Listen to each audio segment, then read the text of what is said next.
ayun na nga guys, nandito tayo ngayon sa Taipei Main Station sa labas. Nandito tayo shade na 260. Hintayin natin si asawa because later we gonna meet our friend. Long lost friend. Lost talaga. So ayan lang natin siya dito. Si asawa, kita. Ba't wala kang jacket? Ano siyang jacket? Naka-vlog daw siya guys, naka-off yung cam. And guys, nandito na tayo, pero syempre may music, kaya ayan, dito na tayo mismo sa Ximanding at may asawa pa akong Bibo, Tatay Bibo. Tontuan, nagpapapicture siya dyan guys. So, ganito pa rin ang kapaligiran dito sa Ximanding. Ayan, sa Rainbow. Siyempre, okay sa Rainbow yung pahuli. So, lakad-lakad lang tayo dito. Grabe na, hindi magkamayaw yung ingay. Ganito talaga guys, ang eksena dito. Huwag kayong mabibigla. So, pasensya na, mag-voice over lang tayo. At grabe po ang sounds dito guys. Kaya, ayan, lakad-lakad lang tayo dito. Maghahanap kami ng makakainan, pero ang first stop na requested ni asawa ay syempre ang famous na Shin Phong Tang. Syempre yung milk tea na pinipilahan na bonggang-bongga ng mga turista. Ayan, alam niyo na yon. So kapag pumunta kayo dito, maglaan kayo ng oras kasi parang hindi buwang inyong Ximanding tour kapag hindi natin natikman ang signature na authentic na Shin Phong Tang. Si Papa. So ayan. Taiwan original. Uy, Kendall. Hi! Grabe sila kayo. Chocolate. Yan sana ibibilin ko kaya lang baka mabash ako ng kay Janet. Nakakalimutan. Sige, mamaya siyempre, na lang. Hindi pa rin makakalimutan ang ating white. Saan? Ito. Yan, lakad muna tayo dito sa gawin na to. Tignan natin kung ano ang ating oo. Magkano pa? Konting pasalubong. Siyempre, ang trademark. Taiwan. May ito. Oh. So, this is so cute. Uy, sayang. Hindi nakita ni Cham to ah. Mga set-set, oh.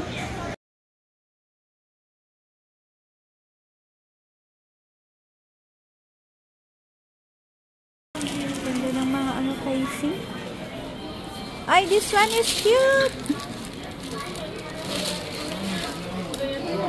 Oh, ang dami, oh. Uy, this one tetik pa.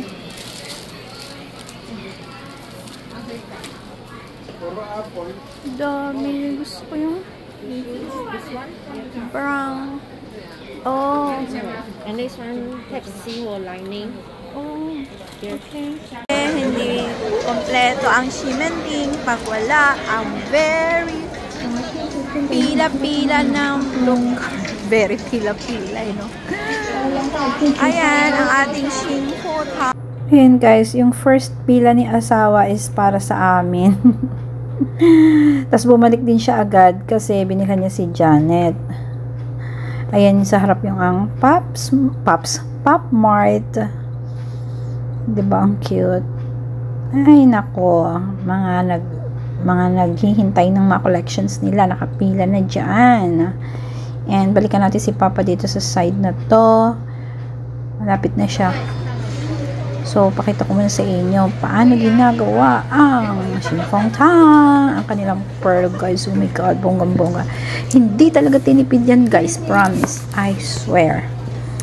At syempre yung fresh milk nila, sobrang yummy. Woohoo! Look at that. No wonder bakit siya pinipilahan at nananatiling number 1. Milk tea, very authentic. Sarap kasi talaga ng pearl niya guys. Alam niyo yun, yung smooth na may pagka hindi ko ma-explain eh. Basta masarap siya sa mouth. At ito yung kanilang Xiaolong Bao. Diba? Mga ano pa yan, parang mga students lang sila or siguro OJT yung mga bata-bata na mga ito. Bata-bata. So, yan yung kanyang sugar cane. Sugar cane? Oh, parang gawa naman siya sa tubo. Alam niyo ba guys, yung sa Philippines, yung bata pa ako, anong tawag sa asukal na yan? Mascobado ba yun? Kinakain ko yun pag may ginagawa si Lola. At tara! Ayan na si Dino. Sinusunod niya na ang mga sugar. Good luck sa ating mga blood sugar. Joke. Hindi naman siya ganun katamis guys. Tama lang naman. Yan ang pangmalakasan kung bakit masarap ang kanilang pearl. Mapapa-pearly shell ka talaga dyan kaysa sarap. Sige kuya. Banat. Pak. Isa pa. Diba? Ayos. Okay na to. Tara! Ayan na. Gagamitan pa niya ng rolling pin. Astig, diba? See? Galing ni kuya. Go, kuya. Galingan mo. So, ganyan yung mga proseso nila, guys. Tapos, ang dami nila dyan talaga. Pero mabata pa sila. Parang mga 80 lang sila. Cutting time! Tara, tara, tara. By portion. Lalagay niya na doon. And, yan. Tara! Diba? Pinakip pa ako ni kuya. Kumuha pa siya ng gawa na doon. Pero, ayun, lumalabas na rin naman yung mga pearl. Diba? Is it interesting? So cool. Galing. Diba? For the vlog daw si kuya. Kawan-tawa sa kanya. Ayala.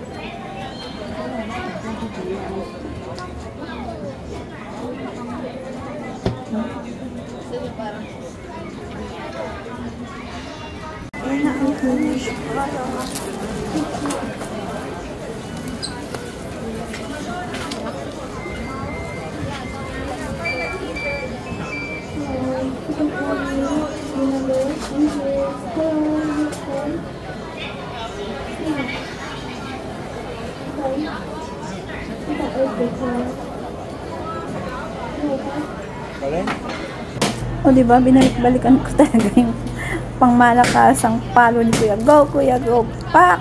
Isa pa. Isa pa. Yan. Ang lakas, diba? Ang daming palo niya. Okay na to.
Ayala.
pala tumayo. Alam mo, ako swerte ako.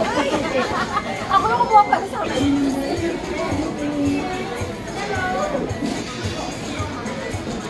Dito naman tayo sa side ng Xiaolongbao. Tingnan nyo guys, hindi rin nila tinipid yung meat. Ang meaty din ang loob niyan. O, tingnan nyo. Oh, see, I told you. Ang daming feeling. Parang feeling lang.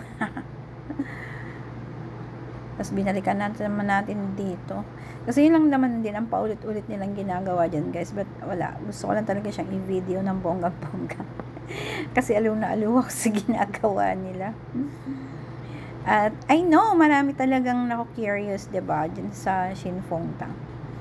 Bakit nananatili siyang number 1? Sa observation ko, siguro it's because hindi nila tinipid yung bawat ingredients. Makikita nyo naman. Pag sinabing hindi tinipid, as in bongga talaga guys, very generous sila kahit nasa Xiaolongbao nila. Model ng Shin Fong. Ayan si asawa. Uli siya. Nakakatawa si Papa guys. Lakad-lakad lang tayo dito. Sorry.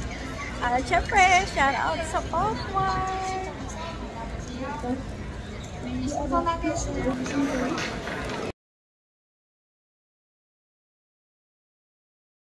Alright guys, lakad-lakad muna tayo habang si Papa nag-i-enjoy sa kanyang Shin Fong Tang.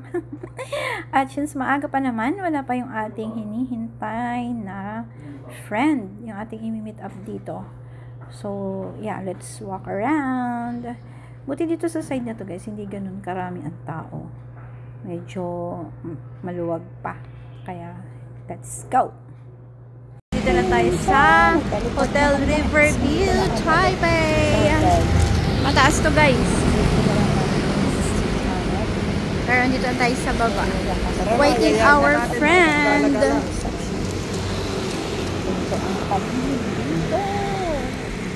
So, let's go inside. Punta tayo sa reception. Dito guys. Nag-reception na tayo sa loob ng receptionist na ano. Dito muna kami maghihintay sa aming friend.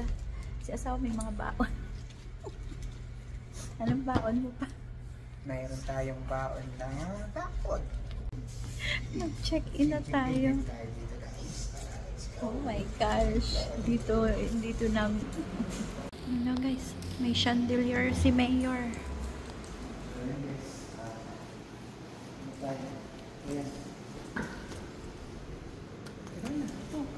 Ayo.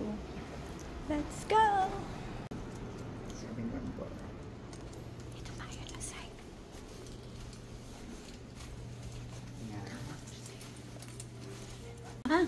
Patay mo mag-tot. Oh guys, mag hotel room tour tayo. Pagpasok, ito yung kanyang mini toilet. Siyempre, andyan na rin yung kanyang mini bathtub. Ang kit-kit lang niya. Kompleto, siyempre, yan may heater. At ayan tayo! Ganda-gandahan lang ang peg. May mini ref sa side na to. Na walang laman kahit tubig. Kasi nandito ang water. Tapos may kettle. Ang aking asawa nandun naghihintay. Mukhang may pinaplano siya kasi nag-iisa siya sa bed. Nag-iwalay na tayo na. Walay daw kami ng tulugan guys. Isa na tayo ng bed. Buti na lang. Ang tanging baon ko lang ay underwear. Sabi sa inyo guys pag may underwear kayo, sold na.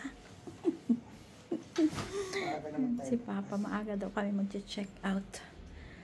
Ayun lang. Kasi naghihintay kami kay Janet. Busy pa siya. Dito na nga. Ay, naku. Kakapahinga na rin tayo. Tari ko. Si Papa. Ay, guys, chill lang kami dito ni asawa. Ayun si Papa na nanonood. Yung aming bisita, di pa dumarating. Busy pa. Magchichikahan. Oh, and si Papa, dito pa tayo sa ating hotel and we're about to check out. Is the view. Oh my goodness. Nalate tayo ng pakita sa inyo guys. Mas maganda sana to. Ang view ko mas maaga. Mapagi kanina nga. Oh, foggy daw naman pala kanina guys. Wala pa rin tayong makikita. Mahirap siyang ilabas eh. Parang naka-double lock. Hindi ko siya mabuksan. Huwag na tayo mag-attempt.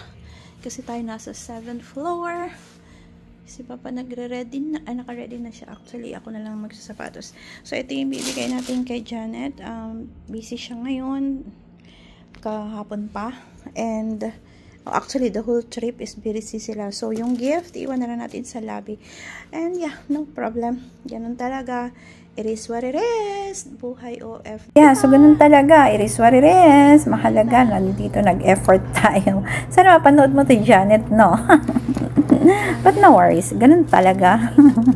Hindi natin hawak ang ating life. Kunin ko na lang itong Shinfong Tang, guys. Hindi na yan masarap kasi nag-overnight na siya dyan. So, iuwi na lang daw ni asawa. Basta importante yung aming konting munting pasalubong. Actually, iwan lang natin ito sa reception. And that's it. Check out na tayo in a few minutes. There we go. Ta-da! Bye-bye.